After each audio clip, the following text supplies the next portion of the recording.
Good evening and welcome to the Likutey Moharan learning session. So we started saying last week that there is a seal and there is a seal within a seal. And we said the reason for that, for this double seal, is because they are the tzaddikim who are called the Limudei Hashem, and they're also called Reglim, they're called the legs. The reason why they're called that, two reasons. One of them is because they give the Kadosh Baruch Hu the service of advice. And we explained that giving advice over here is not, obviously not telling Kadosh Baruch Hu what he doesn't know. But giving advice is the very same way that when you give advice to someone, you're not necessarily telling him something that he doesn't know. Maybe he may be aware of all the different options on his own. But the question is, which option is the best? What do you mean, which option is the best? I mean, it could be, from this point of view, this is one, this is the best, and from that point of view, this is the best. But above all the options, there is what they call the mechuvan, the intended consequence for the action. And the service of advice, the purpose of advice, is to take from all the options the one which can bring to the initial purpose of the whole endeavor. Over here, the purpose of the endeavor is to sustain a connection between Am Yisrael and Kadosh Baruch Hu. And it's not an easy thing, because on one hand, Kadosh Baruch Hu is a king of the extent that we don't understand. We don't even understand, obviously we don't understand the kingdom of Kadosh Baruch Hu, but we don't understand what does it mean, what does a king mean? I remember when we traveled through Budapest. We went to Uman and we stopped in Budapest, and so we took a tour.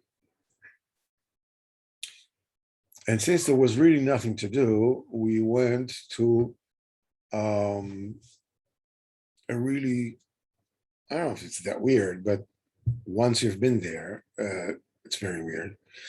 It's the Budapest Underground. We went to see two museums. One of them is the Electrical Company Museum. The other one is the Underground Train Museum.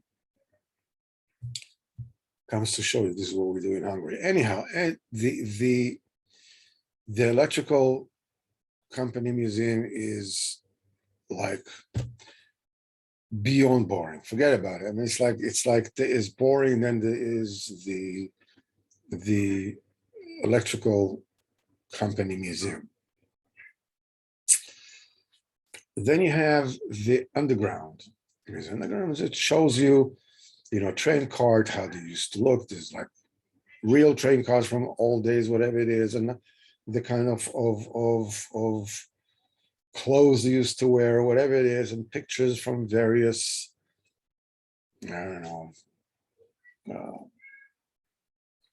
landmarks in time, in the development of the magnificent Hungarian Budapest underground train.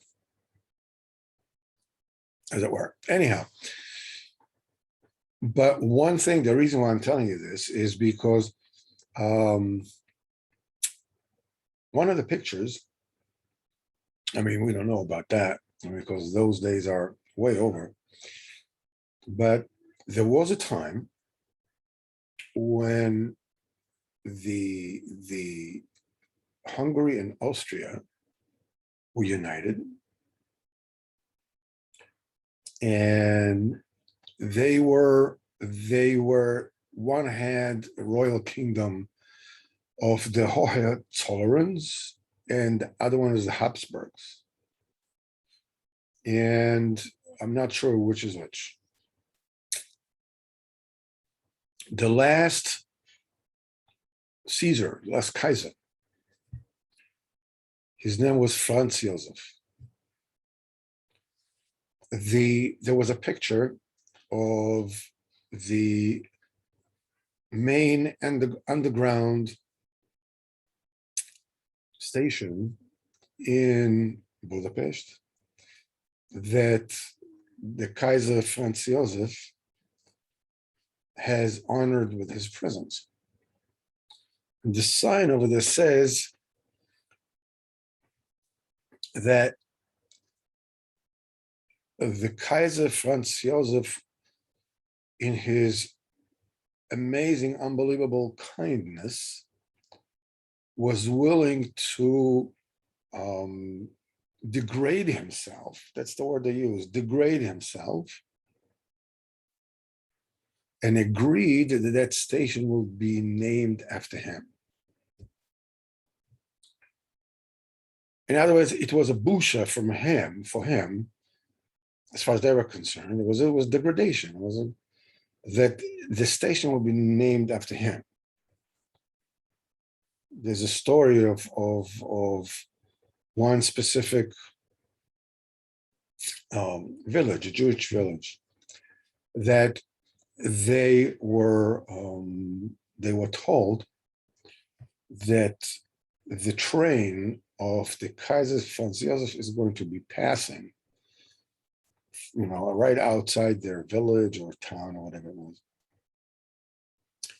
And everybody in the village or the town came and stood by the train tracks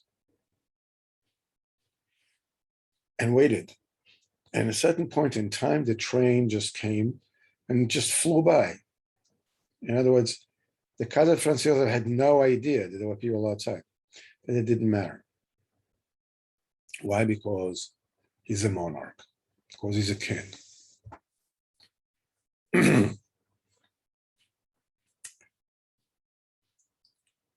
The biggest problem one of the biggest damages that the movement of enlightenment, which they call it, has done is that it robbed us, the French Revolution, it robbed us from understanding what a real monarch is. Okay, we had the Queen of England. Denmark has a queen and a king, and Holland has a queen and a king, and Belgium has a queen and a king, and whatever it is, all kinds of kingalach, whatever. But they are basically just, they're puppets. That's all they are. They're symbols. But that's not the way it used to be. It used to be a time when kings were really kings, which means that not only that they ruled, but they were kings. The essence was kings. The belief was that they believed it, and that people believed it. And obviously, it's really like a point that their rule was, by the appointment of Hashem. They were chosen, and therefore they were entitled to whatever it is that they believed that they were entitled, because they were kings, because they were appointed by God. That's it. The kind of awe, the kind of fear that people felt in their presence, is something that we have absolutely no idea. I mean, you may feel in the presence of a tyrant, or somebody who is whatever it is that totally, unexpected. You don't know, and he has the power to do whatever he wants. I don't know, somebody like Stalin, or like Hitler, or like Saddam Hussein, or it's basically the kind of fear that you feel in the presence of a lion when there's no cage between the two of you. It's an existential fear. At the same time, so we can imagine about this. I mean, somebody who holds a gun, you'll probably feel the same kind of fear because he has your life in his hands. On the other hand, when we meet somebody who is like, very famous, or very, holding a high stature, so we feel an awe, like if you were to meet the King of England, the Queen of England, or the President of the United States, or whatever it is that, there's a feeling of awe that you feel because you're in the presence of the head of state, whatever it is, somebody, or lahavdil for $5 when you are in the presence of a Gadol B'Yisrael, Dalador, it was Chaim Kanevsky, or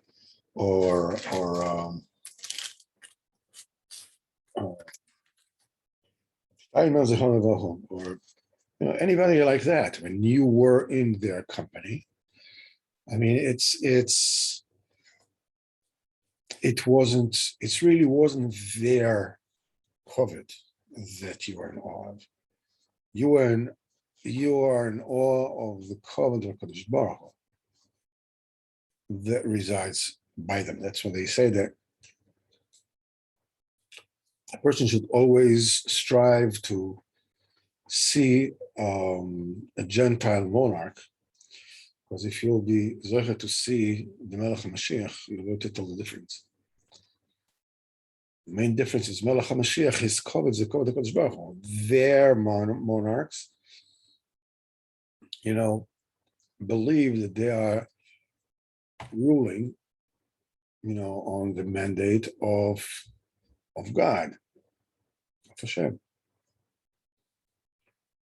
But you felt a kvod melachim when you were by there. You didn't feel a kvod elokim. But nevertheless, when they had your fate in their hands, the fear and awe mingled together. The King of Kings obviously is the Kadosh Baruch Hu. The ultimate awe and fear of Kadosh Baruch Hu is combined of both these things. Your fate is in his hands. At the same time, Kadosh Baruch Hu is omnipresent. He's everywhere, all the time. Shulchan Aruch starts, from the very beginning. It's like so you should remember Kadosh Baruch Hu is absolutely everywhere. You should even control your actions when you are in the bathroom, because the Kadosh Baruch Hu is absolutely everywhere, and there's consequences to everything. The biggest blemish is Chil Hashem, damaging the covenant of Shema.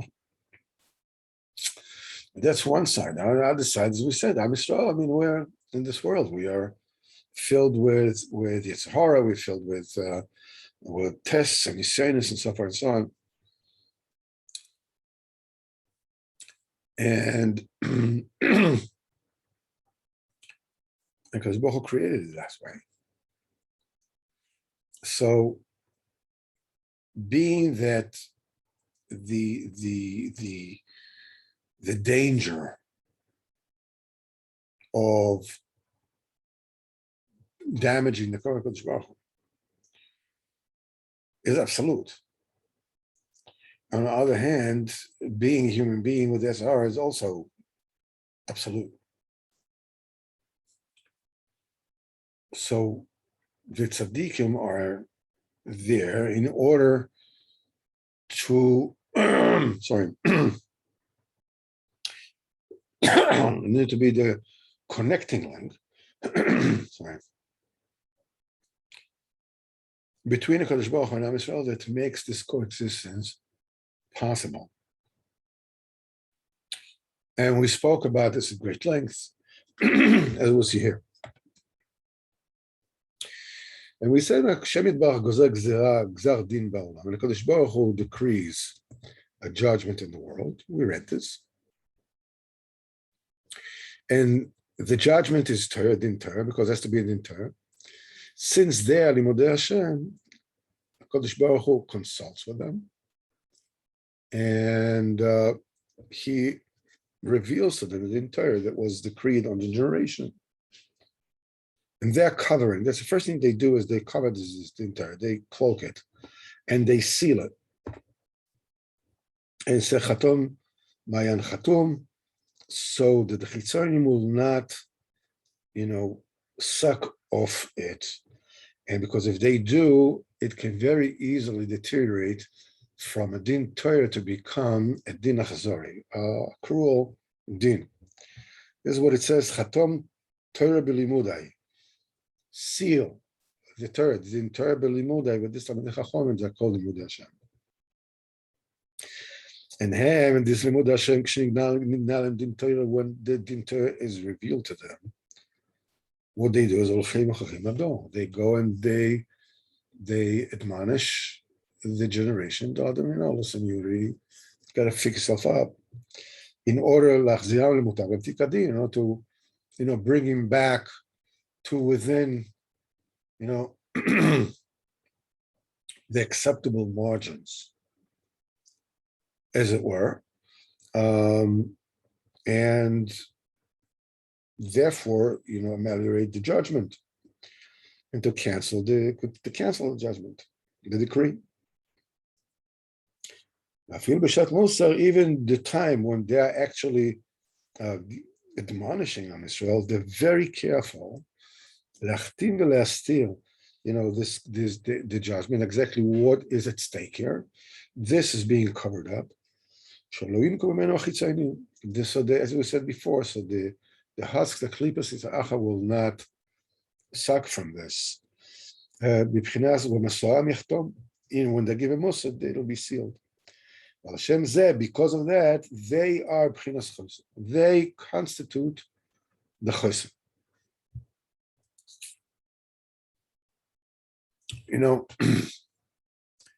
Just the other day, I have, for work, I'm in a certain network which is called LinkedIn. That's for businesses. And I have a lot of people that are connected to me, whether they read whatever I say, whatever. And I have a lot of people making comments. They read what I say, they like it, they look at it, and so, because usually, talking about things that they want to know, they're talking about advertising, whatever it is. But the other day, I put up a message. And that message said, I have a question. We are seeing here that our world is basically disintegrating. It's falling apart. On one hand, we have a runaway plague that is not contained. On the other hand, the weather is playing havoc. You have heat that the world didn't experience in 1,000 years, and colds. Everything is going haywire. And every single news outlet, every single pundit out there has his opinions on who's to blame. Whose fault is it? It can be China, it could be emissions, it could be whatever it is. So I said, the question to ask is as follows.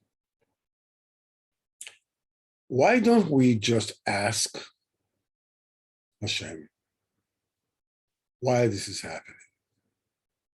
Just ask. That's it. That's all.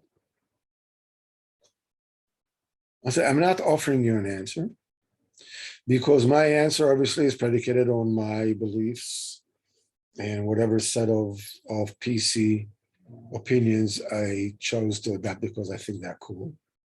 And you have your own. So I'm not talking about answers. I'm not saying, you know, it's because of this, because of that, whatever. No. Just ask, lift your eyes up and ask Hashem. It doesn't matter whether you call him Hashem or you call him the higher power of your understanding, whatever it is. You just ask him, why is this going on? And says, you don't need to wait for an answer. Because if Hashem wants to answer you, he has no problem of answering you. You don't have to worry about that. Because the question itself is already a declaration.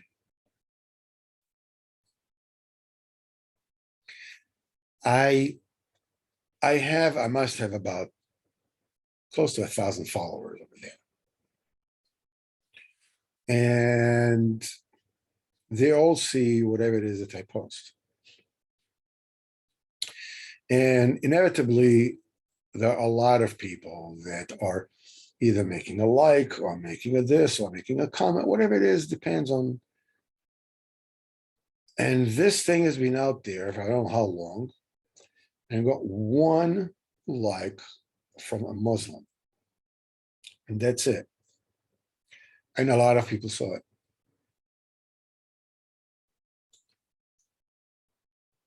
They would not entertain the idea that Hashem is doing this.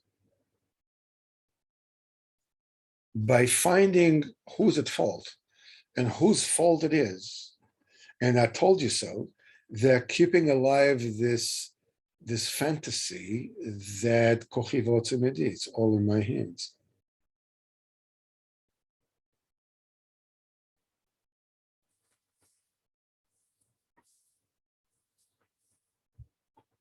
Even when they see what's going on, they refuse to look. They refuse to entertain a possibility. Because if Hashem is telling them something, and obviously he is, just take a look at the world. And it's a very severe reprimand. That means they cannot keep up with their made up new musar, new values, that every single piece of schmutz is not only is it allowed, but if you're against it, you are to be condemned and I don't know what.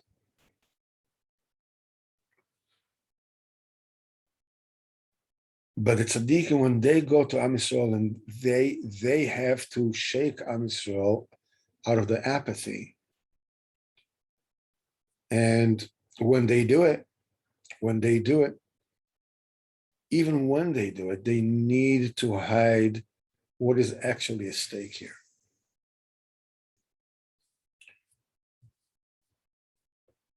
Rabbeinu said once, it is amazing how many things you have to believe in order not to believe in Hashem. No, it's this, evolution, as long as you don't believe in Hashem. The entire purpose of science that started with Plato was, how do we figure out the rules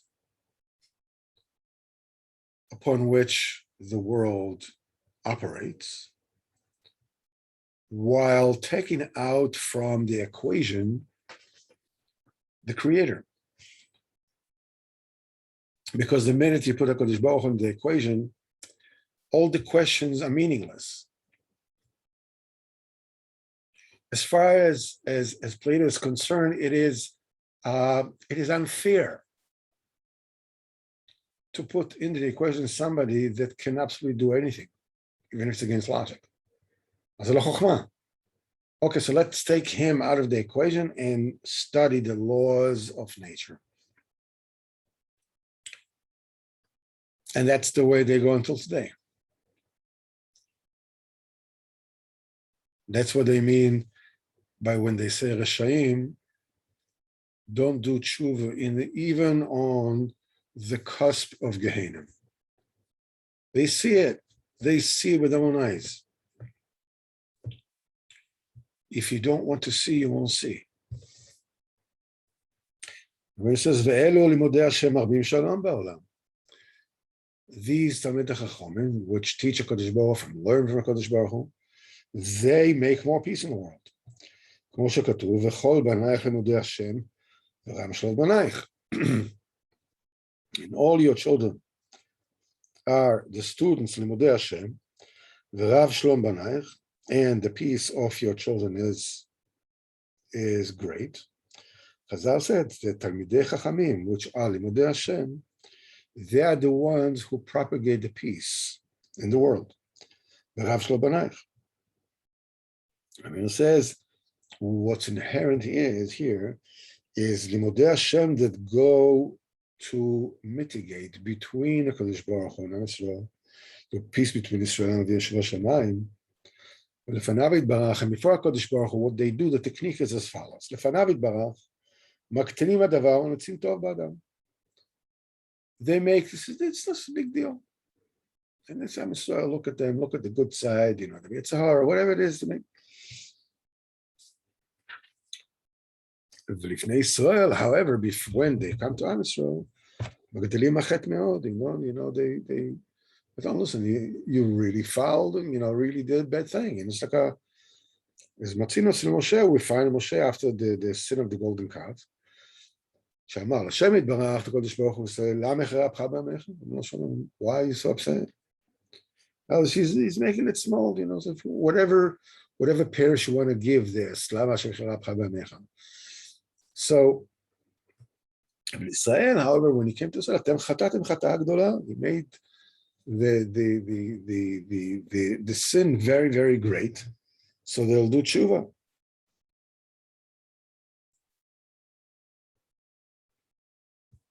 Avinu says, when there is, however, כשהרע של הדור גובר על החותם, when the wickedness of the generation overcomes the chotam, it breaches this chotam, that cover up that Maginei Ador do to the dinter, ומקלקל אותו חס ושלום, and it corrupts it, חס ושלום, אז היה נזכר שלום העולם, then the peace in the world, gets corrupted as well. ונעשים גירושים ומחלוקת בעולם. Happens is there's strife in exiles in the world. הפך השלום, exactly the opposite of shalom. Shalom is you are where you are. You are where you are. You don't have to go anywhere else. You don't have any arguments with everybody. You're happy with what you have. He's happy with what he has. Kol beseder, kol tov. But when the shalom gets spoiled, when it gets corrupted, when it is broken, then that starts strifes and wars, and people start moving from one place to the next because people either push each other out or people are not happy with wherever it is that they are. This is what it says, umetevel yeniduhu. From Tevel, they are going to be pushing off. Shon Nida. Nida is Shon Richuk, is distancing. Tevel is in the world. Yeniduhu means the Lashon of Nidu and Archoko. That in the world will be filled with strife and machlokes. Why is this dafka? The Torah uses the Shon Yeniduhu. So chase him away. Why Yeniduhu? Or pushed away or distance. Why Yeniduhu? Why this dafka, this word? He says, Ki mechoisam, when the Gzar Din is covered, when the Gzar Din is protected, Nasan Nidas. Instead of Choisam, which is a state where the judgment is covered and the state of peace and coexistence can continue between the Kodesh Baruch Hu and Israel, it becomes nidas. It becomes a pushing away, a richok, a distancing. Kihem b'mispar shalva. The gematria of choisam and nidas is exactly the same. In other words, it's two sides of the same coin. Kamuvo, that's why when the choisam gets corrupted, the world becomes a pchina of nida, nidoi, varchoko, and pchinas Yerushin.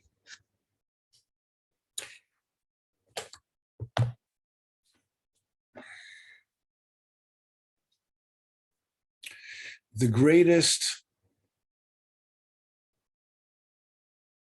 exile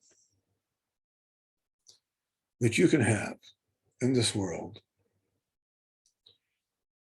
is obviously being exiled from Hashem's mouth.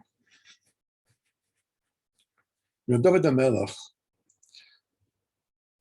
did not fear anything. Did not fear anything. I mean, as a boy, he went and he fought against the world champion Goliath. Huge man.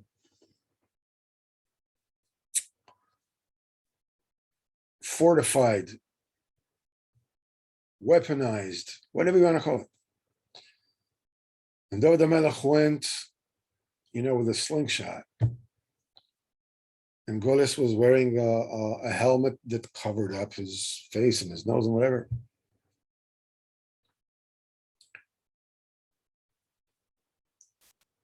And Goliath laughed at him. He says, I'm going to feed the animals in the field with your flesh. Are you coming to me with your stick? What do you think, I'm a dog? So David HaMelech told him, you're talking about, the biggest warrior that there is. And David HaMelech says, you're coming to us with your, with your spear, with your this, with your that. Because I'm coming to you with Hashem Elokei Israel. It says, today I'm going to cut your head off. Which obviously he did. He shoots a stone that sinks through the helmet into his brain. And he falls down. This is V'cherev en biad David.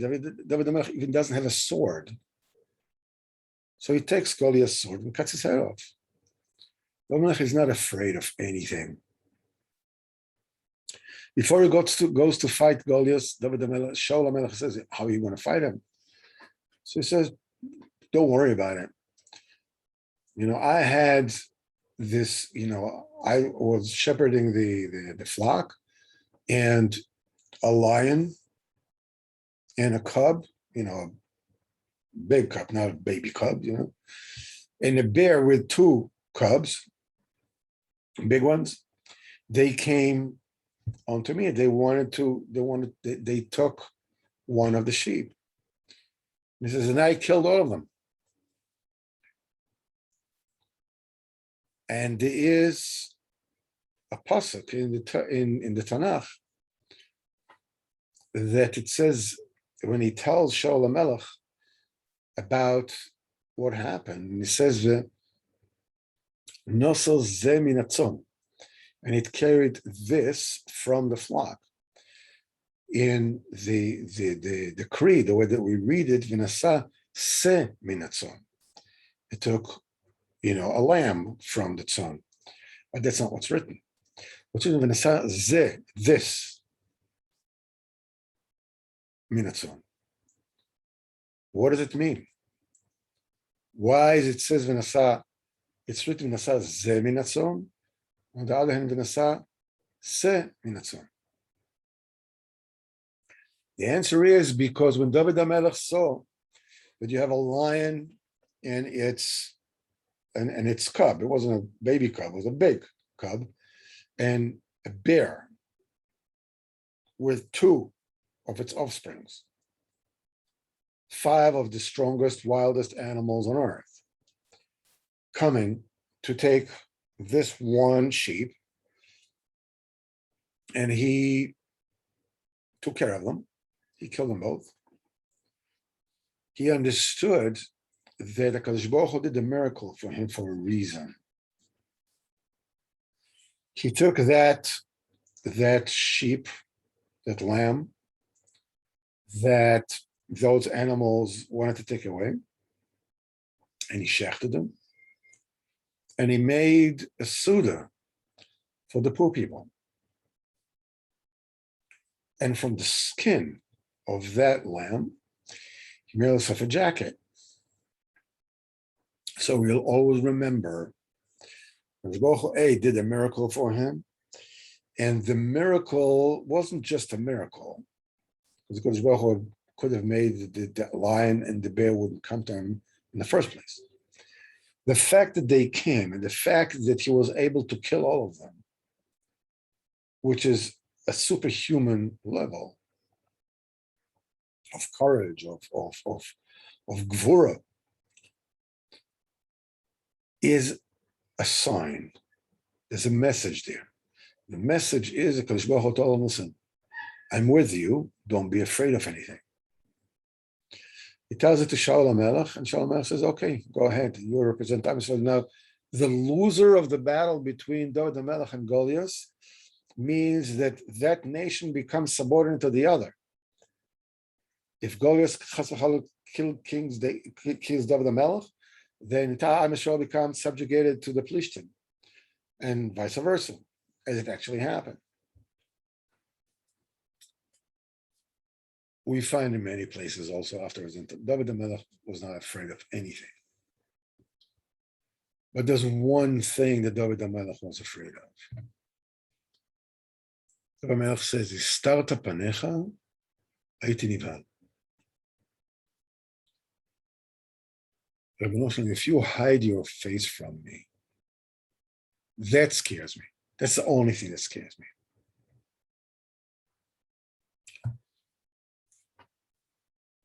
But I'm telling it to you from the flip side of that. What does it mean? Istarta panecha hayiti nivhal? Means that I call upon you and you don't answer me. You hide yourself. So I'm telling you, what is a situation where you're not nivhal, when you're not rattled, when you're not scared? There can be a situation when you feel that you are totally distant from HaKadosh Baruch Hu, and you don't see him, and you don't have a cheshek to avodas Hashem, and you can hardly learn Torah, and you have all kinds of bad habits that get in the way. As long as you talk to Kadosh Baruch Hu and you ask him for every single thing that you need to do, you have nothing to be afraid of. Asking for the smallest thing. Getting out of bed, for making the omelet come out good, from getting something settled with Bituach Leumi or the bank, or the doctor, or this, or anything, all the time. Ask Hashem for anything all the time. This will accomplish two things. First, whatever it is that you get is not just a physical attainment of something. Something works out, a deal works out, or you're making money, or the food comes out good, or a person becomes healthy, or the child, Zat Hashem, is reading to you Shemayim. It becomes that as a result of tefillah. That's a whole different ballgame. We learned this from Chana, a Neviah, who was the mother of Shmuel HaNavi. When she said about Shmuel HaNavi, Elanar Zeit Palalti. When Elia Cohen told her, this child, this boy is Chayv Nis V'dei Shamayim, because he was Mori Halacha B'fnei Rabbi, because he pasken the Psak Halacha before his Rav. It's God Lado is Elia Cohen. What did he say? He said the Shchita Ksher B'zah, because there was no, they brought the Karbanis, and there was no B'tu Shechtem. Shmuel HaNavi was 7 years old. He says, 7-year-old, 3-year-old. Shchita Ksher B'zah. So Elia Cohen told her, let that judgment stand, and I will grant you a son that is greater than that, greater than Shmuel Navi. Malchana said, Elanar Zeit Palalti. That's one thing that you cannot give to me. I have davened for this boy. This boy is a result of my davening. This you cannot give me.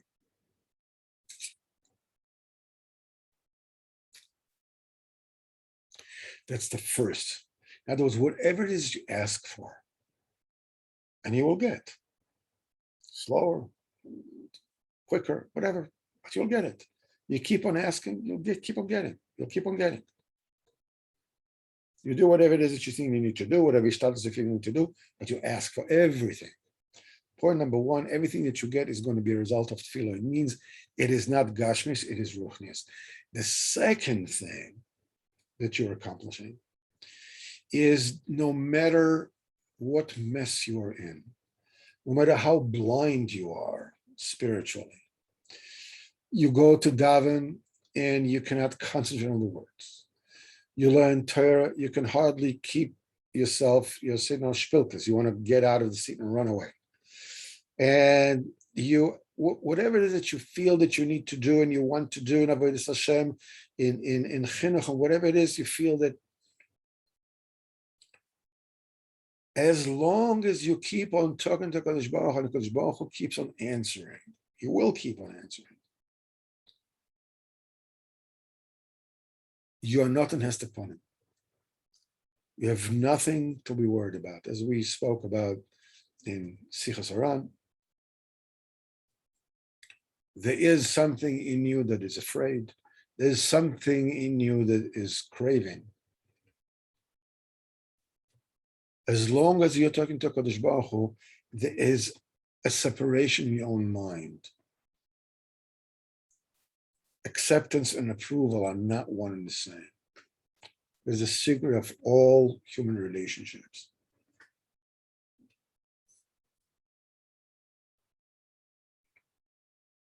Things become muddled when you cross them together, acceptance with approval.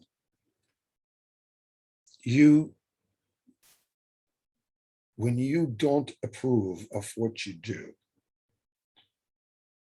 and you mix it up with accepting yourself, this is who you are, and this is the blood gemara that you were given in this world to prepare. That's what you need to work on. No, that's not who I am. That's not what I want. When you let the two mix,